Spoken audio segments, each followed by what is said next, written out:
भगवान की लीला का ज्ञान होता है। तो भगवान की लीला का भी ज्ञान होता है, लीला से रूप स्वरूप धाम का ज्ञान होता है। और नाम कीर्तन से भगवान के भी लीला कथा, ये सब दोनों एक ही बात है कि कथा और लीला। तो आइए भगवान के, ऐसे ही भगवान जो स्वयं भगवान बन के भक्त बन के आए। तो कल किसी ने, मैं देखा यूट्यूब पे, किसी ने बनाया था, एआई से वीडियो बनाया था, समझे? चैतन्य महाप्रभु का वो था, क्या बोलते हैं, चैतन्य महाप्रभु का अम, पूरी चैतन्य चरितामृत थी, 2 घंटे की मूवी थी एआई के ऊपर। कल मैं देखा, बड़ा बढ़िया लगा। मतलब कैरेक्टर से बढ़िया तो एआई काम कर रहा है आजकल, बताओ है। तो कल पूरे चैतन्य महाप्रभु के उस मूवी से आनंद आया और तरोताजा हुआ पूरे लीला को। तो हरे कृष्णा प्रभु जी, उसका वो उस पर डाल दीजिए ना ग्रुप पे। एआई, एआई का जो चैतन्य चरितामृत का लीला का जो, हाँ ठीक है, डाल दूंगा, 2 घंटे का है, डाल दूंगा। कल ही मैं देखा, बहुत काफी आनंद आया। मतलब एक बार तो नहीं देखा है, 2 घंटे का समय कहाँ होता है, बट पार्ट वाइज में देखा, 2 बार में देखा उसको, एक एक घंटा करके। बहुत अच्छा, बहुत अच्छा था। भेज दूंगा, आई विल सेंड इट। चलिए, लेकिन फिर भी ग्रंथ से हम लोग निटी ग्रिटी पढ़ते हैं। निटी ग्रिटी तो मूवी में होना संभव नहीं है ना। तो हम लोग जो है, वो भक्तवत्सल प्रोडक्शंस बोलते हैं वो वाला प्रभु। भक्त वत्सल, मतलब प्रोडक्शंस का नाम मुझे याद नहीं है, मैं तो देख लिया, याद नहीं है। देखूँ मैं अपने हिस्ट्री में जाके मैं आपको बताऊंगा। ठीक है प्रभु, ठीक आइए। है, एक सेकेंड। हाँ, हाँ, राधे राधे। हाँ जी, हाँ, कीजिए कीजिए कीजिए कीजिए।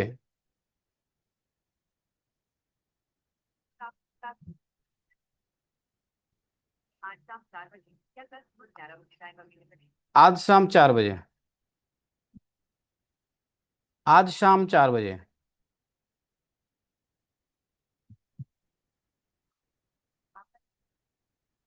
धन्यवाद। तो आते हैं हम लोग आगे। श्री राधे गोविंद, आवाज आ रही है? आवाज आ रही है? कट गया? जी आ रही है। बीच में कट गया था ना? ओके। तो यहाँ पर जो है ये,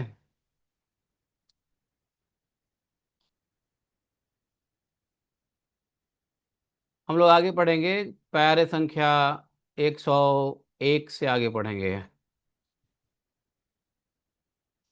ठीक है। जय जय श्री चैतन्य प्रभु नित्यानंद,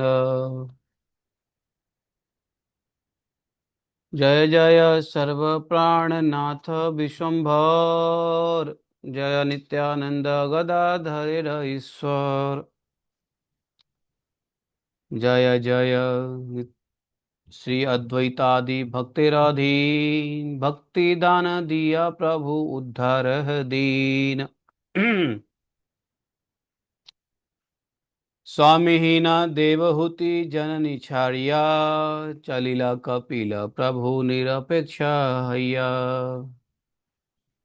व्यास है न वैष्णव जनक छारियसु, चलिला उलटी नाही चाहिले न मुख, सचिहे न जननी छाड़िया एकाकिनी, चलिले न निरपेक्ष हैया न्यासिमणि।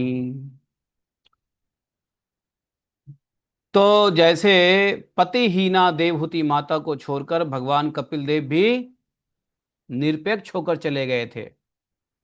कपिल देव भगवान ने माता को अकेले छोड़ के चले गए, पिताजी तो चले गए थे वन में। क्या नाम था पिताजी का? करदम मुनि, है ना? तो अरे, इंटरनेट कनेक्शन नहीं दिखा रहा है क्या? एक बार बोलो तो, कोई आवाज आ रही है? जी प्रभु जी आ रही है। आया, यहाँ पे दिखा रहा है कि और connection is lost. Anyway, trying to connect बोल रहा है ये भाई। तो बोले कि स्वामी हीना देवहूति जननी छारिया, माता को छोड़ दिया, देवहूति माता को, स्वामी हीना चलिला कपिल प्रभु निरपक्ष हैया, निरपेक्ष होकर के प्रभु कपिल देव जी चले गए। सुखदेव जी भी श्री व्यास जी जैसे वैष्णव पिता को छोड़कर चले गए थे। एक बार भी उन्होंने पीछे मुड़कर नहीं देखा। तथा श्री सची जैसी माता है, श्री सची जैसी माता को छोड़ करके चैतन्य महाप्रभु भी है निरपेक्ष होकर चले गए। सन्यास, सन्यास मणि, सन्यासियों में मणि, सन्यास मणि, चैतन्य महाप्रभु को सन्यास मणि बोला। तो इस प्रकार त्यागना परमार्थिक दृष्टि से त्यागना नहीं है। इस बात को समझने वाले व्यक्ति बहुत ही विरल है, रेयर है। ये सब लीलाएं जीवों के उद्धार के निमित्त होती है। ये जितनी लीलाएं हैं ये सब जीवों के उद्धार के निमित्त हो रहा है। इसमें कुछ कथनचित अदरवाइज नहीं सुनना, सोचना चाहिए। परमार्थे यही त्याग परमार्थे यही त्याग, त्याग कभू नहे, ए सकल कथा बुझे कौन महाशय, ए सकल लीला जीव उद्धार कारणे, महाकाष्ठ द्रव्य जेन इहार श्रवणे, जेन पिता हारैया श्री रघुनंदने, निर्भरे सुनीले ताहा कांदा यवने। अभी कौन छोड़ के गए हैं? चैतन्य महाप्रभु नहीं गए हैं, नित्यानंद महाप्रभु गए हैं। कल हम लोग सुना ना, नित्यानंद महाप्रभु के यहाँ कौन आया था? अढ़ाई ओझा जी के यहाँ पे एक सन्यासी आया था और नित्यानंद प्रभु को कहा कि चलो, पिताजी को बोला कि इसको हमारे साथ भेज दो। तो नित्यानंद महाप्रभु पिताजी को छोड़ के चले गए हैं। हेन मोते गृह छाड़ी नित्यानंद राय के, नित्यानंद राय स्वानुभावानंद तीर्थ भ्रमणिया बेड़ाए, गया काशी प्रयाग मथुरा द्वारवती, नर नारायणाश्रम गेला महामती, बौद्धालय गिया गेल व्यासेरालय, रंगनाथ सेतु बंध गेले न मलय। अब कहाँ कहाँ घूमे? तो इस प्रकार श्री नित्यानंद राय घर छोड़ करके स्वानुभाव आनंद से अपने सभी तीर्थों को भ्रमण करने लगे। और महामती प्रभु नित्यानंद गया गए, काशी गए, प्रयाग गए, मथुरा गए, द्वारका गए। मथुरा आए, द्वारका गए, नर नारायण के बद्री आश्रम को गए, फिर बौद्ध आश्रम से होते हुए वे महर्षि व्यास के आश्रम रंगनाथ सेतुबंध मलय पर्वत को गए। वहां से श्री नित्यानंद महाशय अनंतपुर को गए। निर्जन वन में उन्होंने बड़े निर्भय होकर भ्रमण किया। फिर गोमती, गंडकी, सरयू, कावेरी, अयोध्या और दंडकारण्य एक आनंद पूर्वक विहार किया। और वहां से त्रिमल, वेंकटनाथ, सप्त गोदावरी, महेश के स्थान और कन्याकुमारी को गए। फिर रेवा, बहिष्मती, बहुत सारी जगह गए। समझे? और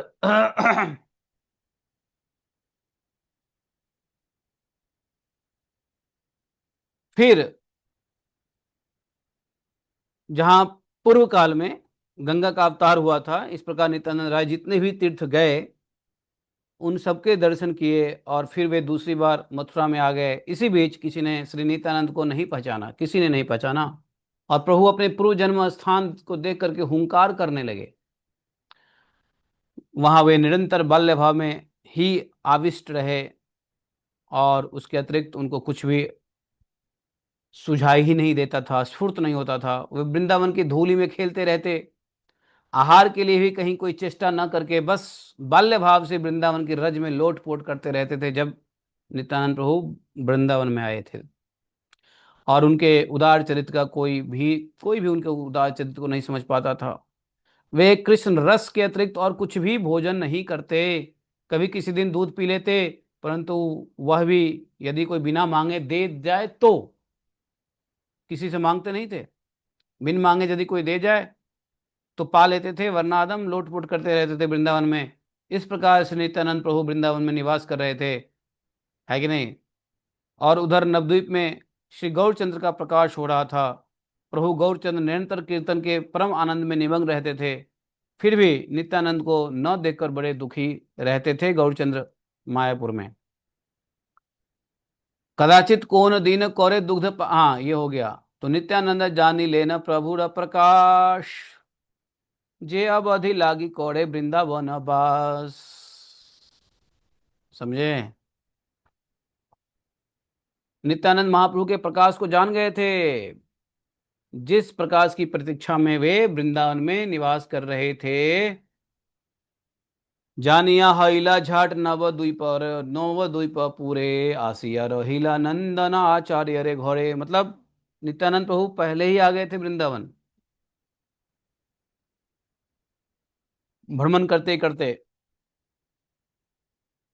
तो गौर सुंदर का प्रकाश तो हो ही गया था नडिया में, नवद्वीप में। यह जानकर नित्यानंद प्रभु तुरंत वृंदावन से चले गए नवद्वीप, और नंदन आचार्य के घर में आकर के रुके, ठहरे। और महाभागवत उत्तम नंद आचार्य ने नित्यानंद प्रभु के सूर्य के समान महातेज पुंज स्वरूप में दर्शन किया। समझे? उनका महा अद्भुत का वेश, प्रकांड मतलब बड़ा विशाल, और मतलब प्रकांड शरीर, विशाल शरीर, निरंतर गंभीरता, बड़े धीर, ऐसा देखा। दिन रात श्री मुख से बस कृष्ण का नाम ही उच्चारण करते रहते। श्री चैतन्य चंद्र के वे अद्वितीय धाम प्रकाश, और अपने निज आनंद में मत होकर क्षण क्षण में हुंकार करते हैं, ऐसे महामत हैं वे। जैसे स्वयं श्री बलराम ही हों, उनका मनोहर श्री मुख मंडल कोटि कोटि चंद्रमाओं को भी जीतने वाला है। सुंदर अधर है, और उन अधरों पर जगत को जीवन प्रदान करने वाली मधुर मुस्कान है। मोतियों की छवि को भी जीतने वाली उनकी श्री दंत पंक्तियां की ज्योति है, तथा उनके विशाल अरुण और सुंदर दो नयन हैं। जानू पर्यंत लंबी भुजाएं हैं, विशाल वक्षस्थल है, चलने में चतुर, और उनके कोमल चाल, चरण युगल है। और वे परम कृपापूर्ण सबके साथ वार्तालाप करते, और उनके श्रीमुख के वचनों का श्रवण करने से कर्म बंधन नष्ट हो जाते।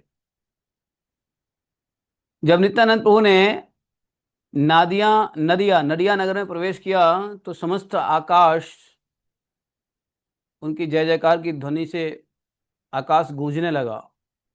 जिस प्रभु ने श्री गौर सुंदर साक्षात दंड को भी तोड़ डाला हो, उसकी महिमा का वर्णन कौन है जो कर सकता है। जिन्होंने वणिक, अधम और मूर्खों तक का उद्धार कर दिया, नित्यानंद प्रभु ने, जिनका नाम लेने से ब्रह्मांड पवित्र होता है, ऐसे श्री नित्यानंद प्रभु को पाकर नंदनाचार्य बड़े प्रसन्न हुए। उनको भिक्षा कराया। भिक्षा मतलब भोजन। पहले भोजन को शास्त्र में भिक्षा कहते हैं, और भिक्षा का कोई पैसा नहीं लिया जाता, इसलिए भोजन का पैसा लेना नहीं होता था। आजकल तो भैया भोजन करा के पैसा लोग कमाते हैं, अपनी जीवन यापन करते हैं भोजन करा कर लोग। देखो कितनी कलयुग कितना निकृष्ट अवस्था में पहुंच गया है। इससे ज्यादा क्या गिरेगा कलयुग, बताओ? ऐसा लग रहा है कि कलयुग का अंत ही होने वाला है, लेकिन अभी अंत नहीं है। अभी तो भिक्षा कराया, भोजन कराया, और उन्होंने अपने घर भी ठहराया। नवद्वीप में श्री नित्यानंद चंद्र के आगमन की कथा की, जो अब कह रहे हैं, जो सुनेगा वो प्रेम धन प्राप्त करेगा। नित्यानंद प्रभु का आगमन जान करके श्री विशंबर प्रभु चैतन्य महाप्रभु मन ही मन बड़े प्रसन्न हुए। चलो नित्यानंद तो आ गए। यद्यपि प्रभु पहले ही सब वैष्णवों के समक्ष नित्यानंद प्रभु के आने की बात किसी बहाने से प्रकट कर चुके थे। चैतन्य महाप्रभु नित्यानंद प्रभु को आने की बात प्रकट कर चुके थे, परंतु कोई भी उनके अभिप्राय को नहीं समझ सका था। प्रभु ने कहा था कि अरे भाइयों, दो दिन 2-3 दिन के भीतर ही कोई एक महापुरुष आने वाला है। ऐसा संकेत चैतन्य महाप्रभु ने किया था कि 2-3 दिन में कोई महापुरुष आने वाला है। दैव योग से उस दिन श्री विष्णु पूजन करके गौरचंद्र शीघ्र ही वैष्णव से मिलने के लिए आए। चेतन महाप्रभु बोल दिए थे पहले ही, अरे भाई दीन दुई तीन भीते भीतरे कौन महापुरुष एक आसीवे ए थारे। हाँ, सभाकार स्थाने प्रभु कहे ना आपने, आजी आमी अपरूप देखिला सोपने। चेतन महाप्रभु ने सबको कहा, सबके सामने कहा, आज मैंने एक विलक्षण सपना देखा है। ताल ध्वज एक रथ संसारे रसार, आसिया रहिल रथ आमर दुयार। तार माझे देखी एक प्रकांड शरीर, वहां एक स्तंभ स्कंदे गति नेह स्थिर। एक रथ है, एक वह रथ क्या है भैया, संसार का सार है। और उस पर ताल की ध्वजा है, और उस रथ में, उस वह रथ मेरे घर के द्वार पर आकर ठहरा है, और उस रथ में एक विशाल काय पुरुष है, जिनके कंधे पर एक स्तंभ, स्तंभ मतलब, अरे अ, हल मुशल कह लो, हल मुशल है।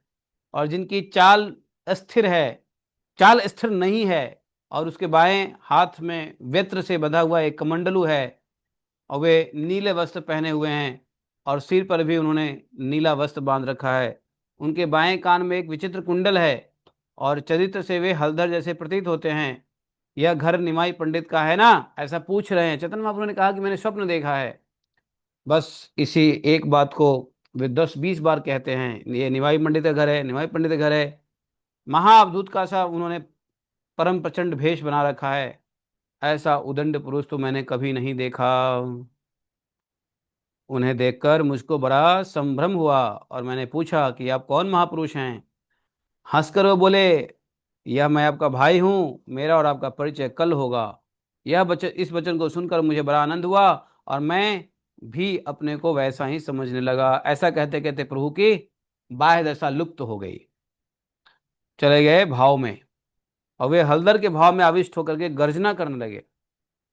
क्या गर्जना करे, मद लाओ, मद लाओ, ऐसा प्रभु पुकारने लगे। उनका हुंकार सुनकर ऐसा लगता था कि दोनों कान फट जाएं, ऐसा हुंकार करते थे चैतन्य महाप्रभु। वहां पर श्रीनिवास पंडित बोले कि हे चैतन्य महाप्रभु, हे गुसाई, सुनिए, जिस मुद्रा को आप चाहते हैं वह तो आपके ही पास है।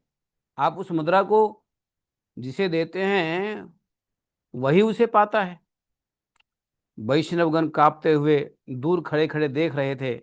किसी के अंदर हिम्मत नहीं, चेतन महाप्रभु जब हुंकार करे तो कुछ बोले। श्री वास पंडित ही उनको बहला फुसला लेते थे, बात कर लेते थे। इसलिए सची माता ने कहा था, ए श्रीवास, तुम मेरे आंगन में ही रहो। क्योंकि चैतन्य महाप्रभु को जब आवेश होता था तो श्रीवास पंडित ही उनको संभालते थे। बाकी वैष्णव डर के कांपते, साइड में खड़े रहते, मन मन सोचते, इसे अवश्य ही कुछ, इसमें अवश्य कुछ कारण है। प्रभु अरुण नेत्रों से आर्या और तर्जा पढ़ते हुए बलराम की भांति हंसकर अपने अंगों को हिलाने लगे। और कुछ समय के बाद चैतन्य महाप्रभु अपनी स्वाभाविक दशा में जब आए, और वे बलराम मित्र महाप्रभु सबके सामने स्वप्न का अर्थ समझाने लगे कि मैंने ऐसा स्वप्न देखा है, उसका क्या अर्थ है।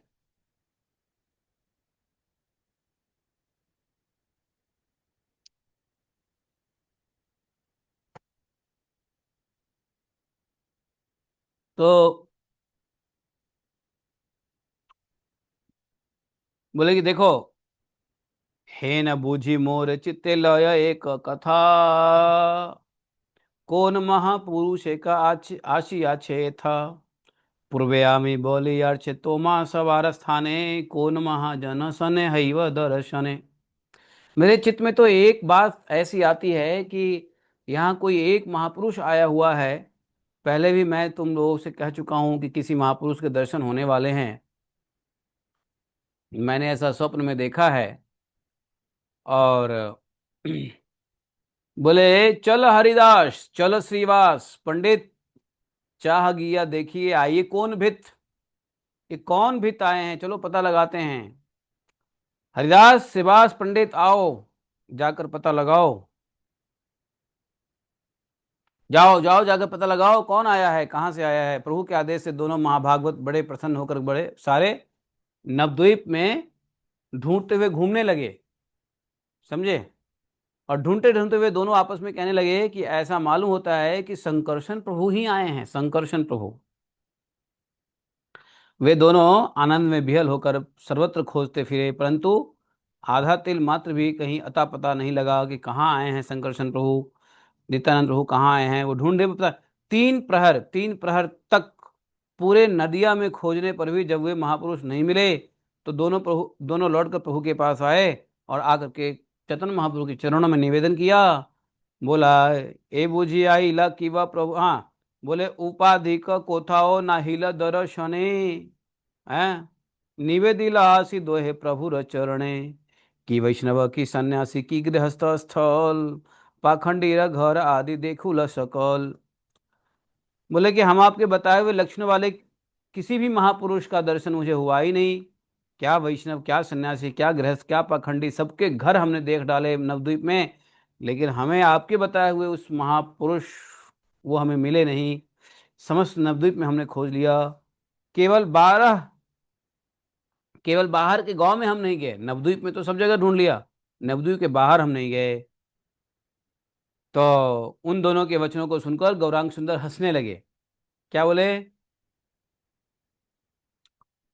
ए अवतारे के ह गौर चंद्र गाय, नित्यानंद नाम सुने उठी अपलाय, गुम पूजय गोविंद जैन नामाने शंकर, यही पापे अनेके याई वयम घर, बड़ बड़ गूढ़ नित्यानंद यही अवतारे, चैतन्य देखाए जा रे से देखिए ते पारे, ना बुझिय ते निंदे ताना चरितागात, पाइयो विष्णु भक्ति है तार बाण। बोले उन दोनों के वचनों को सुनकर के महाप्रभु तो हंसे, मुस्कुराए और बोले, नित्यानंद तत्व तो बड़ा गूढ़ है, इस अवतार में कोई कोई गौरचंद्र का नाम तो ले लेते हैं, परंतु नित्यानंद का नाम सुनते ही उठ के भाग जाते हैं। जैसे कोई श्री गोविंद की पूजा तो करते हैं परंतु शंकर को नहीं मानते, इस पाप के फलस्वरूप यम के घर जाना पड़ता है। अब यहाँ पे चेतन महाप्रभु क्या बोल रहे हैं कि कोई कोई गोविंद की पूजा तो करते हैं परंतु शंकर को नहीं मानते, इसलिए ऐसा कोई वैष्णव नहीं है जो शंकर को ना माने, क्योंकि शंकर हैं ही महावैष्णव। तो बोले कि यह पाप है, जो ऐसा करता है वह यम के घर जाना पड़ता है। इस अवतार में नित्यानंद बड़े गूढ़ हैं। वैसे श्रावण का महीना चल रहा है, मैं सोच रहा हूँ इस सोमवार को मैं भूतेश्वर, कामेश्वर, चकलेश्वर, चकलेश्वर महाराज का दर्शन हो गया, होता ही रहता है तो मेरे घर के पास में है। भूतेश्वर, गोपेश्वर और कामेश्वर, असेश्वर, इन महादेव का दर्शन किया जाए और एक बार केदारनाथ भी चला जाए। इस श्रावण में केदारनाथ नहीं गए तो इस सोमवार को केदारनाथ जाना चाहिए। कौन कौन आ रहा है केदारनाथ हमारे साथ, बोलो जल्दी करो। केदारनाथ कौन कौन चलेगा, ब्रज केदारनाथ चलोगे, केदारनाथ के लिए आ जाओ, केदारनाथ चलेंगे। श्रावण महीना है भाई, केदार बाबा को जल तो चढ़ाए, गंगा जल, राधा कुंड का जल है। तो अभी याद आया जाना चाहिए, तो मौका निकालता हूँ, केदार बाबा का दर्शन करके आता हूँ श्रावण में। आ जाओ माता जी, केदार का दर्शन करने चलेंगे, केदारनाथ। तो इस प्रकार से बोले, देखो नित्यानंद बड़े गूढ़ हैं, श्री चैतन्य चंद्र जिसको कृपा करके दिखाते हैं वही उन्हें देख सकता है। भाई गुरु, भगवान की कृपा से ही गुरु मिलते हैं, गुरु के दर्शन होंगे ही भगवान की कृपा से। और उनके अगाध चरित्र की जो बिना समझे मुझे निंदा करते हैं, तो भैया वे विष्णु भक्ति पा करके भी वंचित रह जाते हैं। बोले कि शंकर, शंकर भगवान के अगाध चरित्र को भी जो बिना समझे मुझे निंदा करें, तो विष्णु भक्ति पा करके भी वो वंचित हो जाते हैं। केवल श्रीवास आदि मुख्य भक्त जन ही उनके तत्व को भली भांति जानते हैं, परंतु उनको भी जो वे नहीं मिलते, इसका कारण उनका कोई कौतुक नहीं समझना चाहिए, उनका कौतुक ही समझना चाहिए कि वो आपको नहीं मिले, समझे। तो बोले क्षण भर में प्रभु थोड़ा मुस्कुरा कर बोले, क्या बोले, उल्लासेर प्रभु संगे सर्व भक्तगण, जय कृष्ण बलि करी लालन गमन। सबालांच सबालांच सबालांच प्रभु नंदन आचार्य रघ, जानिया उठिल गया श्री गौड़ सुंदर। तो बोले चलो, महाप्रभु उठे और बोले चलो मेरे साथ चलो, चल कर देखते हैं वे कहाँ हैं। तब वे सभी भक्तगण हर्षोल्लास से जय कृष्ण कहते हुए, श्री कृष्ण कहते हुए प्रभु के साथ चल पड़े। और श्री गौर सुंदर सब जानते थे, इसलिए वे सब भक्तों को साथ लेकर के सीधे नंदनाचार्य के घर पहुंच गए। भगवान को तो मालूम ही है कहाँ रुके हुए। वे जाते ही सबने देखा कि एक महापुरुष शिरोमणि विराजमान है, कोटि सूर्य के समान जिनका तेज है। वे किसी अलक्षित आवेश में विद्यमान हैं, जो किसी की भी समझ में नहीं आ रहा है। ध्यान सुख से परिपूर्ण वे निरंतर हंस रहे हैं। प्रभु श्री विशंबर के उनके महाभक्त योग को पहचान कर अपने परिकर सहित सबने उनको नमस्कार किया। और संभ्रम से सब भक्त लोग खड़े रह गए। कोई कुछ नहीं कर कह रहा है, केवल उनकी ओर सब लोग देख रहे हैं। महाप्रभु विशंबर भी उनके सामने खड़े हैं। इधर से नित्यानंद प्रभु ने भी अपने प्राणों के नाथ को पहचान लिया। अब विशंबर मूर्ति जैन मदन समान, दिव्य गंध मल्य दिव्य वास परिधान। चैतन्य महाप्रभु की मूर्ति तो भैया कामदेव के समान है, गौर वर्ण है।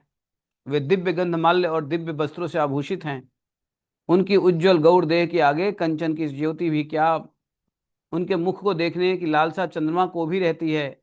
मनोहर गौरांग नित्यानंद राय भक्तों के साथ नगर में भ्रमण कर रहे हैं।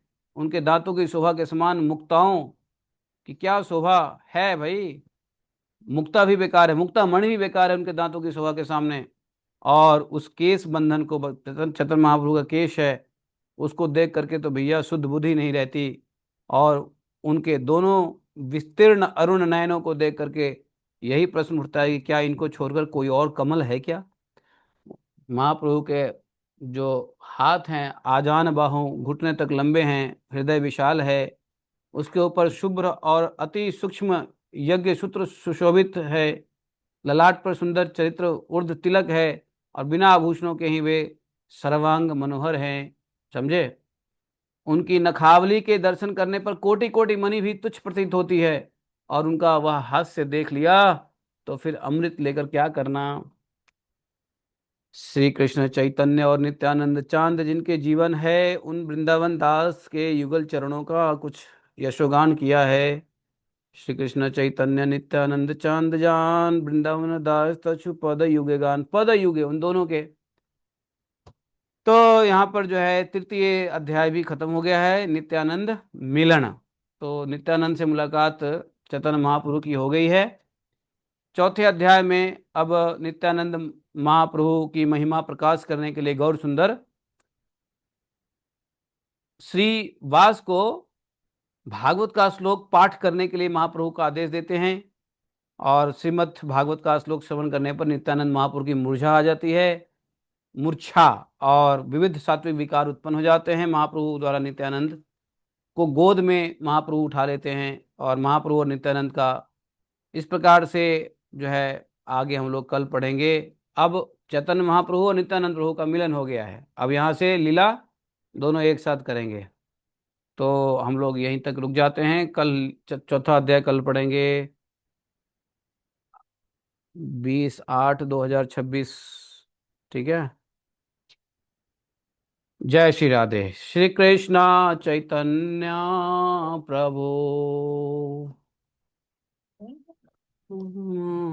गाइए गाइए। श्री कृष्ण चैतन्य प्रभु दया कर मोरे, तुम बिना के दयालु जगत संसारे। बिना के दयालु जगत संसारे, ता पावन तार पावन हेतु तव अवतार प्रभु वे आर क्षमापति ते प्रभु पाइवे आर नित्यानंद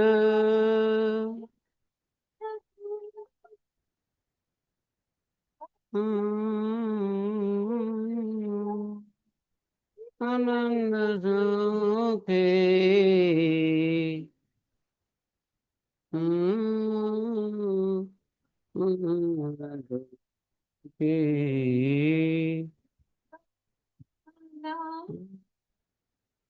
आमी बर दुखी सीतापति गोसाई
रूपर गुनाथ